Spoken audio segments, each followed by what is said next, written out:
सहाबी थे हजरत खफाफ बिन ईमा गफ्फारी रदी अल्लाह ताला। इन्होंने बड़ा किरदार अदा किया था मैदान ओहद में, इन्होंने और इनके साहिबजादे ने। तो इनकी बेटी एक दिन हजरत उमर के पास आई। अब वो बेटी ब्याह के जा चुकी थी, उसकी शादी हो गई थी, अपने ससुराल चली गई थी, वहां उसका खामद इंतकाल कर गया।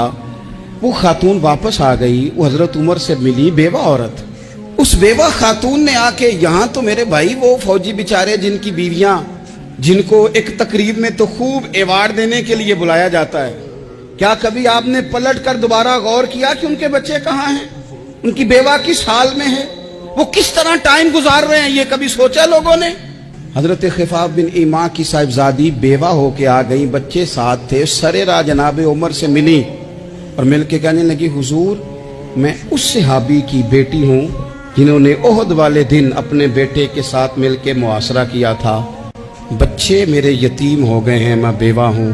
हजरत फारूक आजम रदी अल्लाह ताला अन्हु ने फहरिस्त नहीं मांगी, खर्चे की डिटेल नहीं मांगी, तुम आना फलाने से मिलना, परसों 9 बजे आ जाना दफ्तर, ये कोई बात नहीं की। हजरत उमर गौर से खड़े उस बेटी की बात सुनी, छम छम सैयदना फारूक की आंखों से आंसू गिरे, दौड़ के घर गए, एक ऊंट निकाला, वहां से माले गनीमत का माल के भर के 2 बोरियां, और बोरियों में क्या था, चांदी भी थी, नकदी पैसे भी थे, कुछ जरूरत का सामान भी था, गल्ला भी था। 2 बोरियां भर के ऊंट पे रख के खुद लगाम उस बेटी के हाथ में थमा के का पुत्र, सामान भी तेरा है, ऊंट भी तेरा है, और ये ना समझना यही कुछ तुझे दिया है, जब ये खत्म होगा तो रब तेरे लिए और बंदोबस्त फरमाएगा।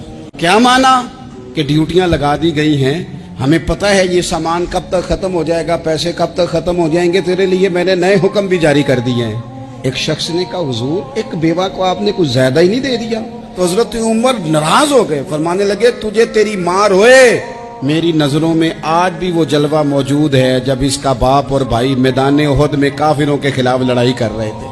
आज तक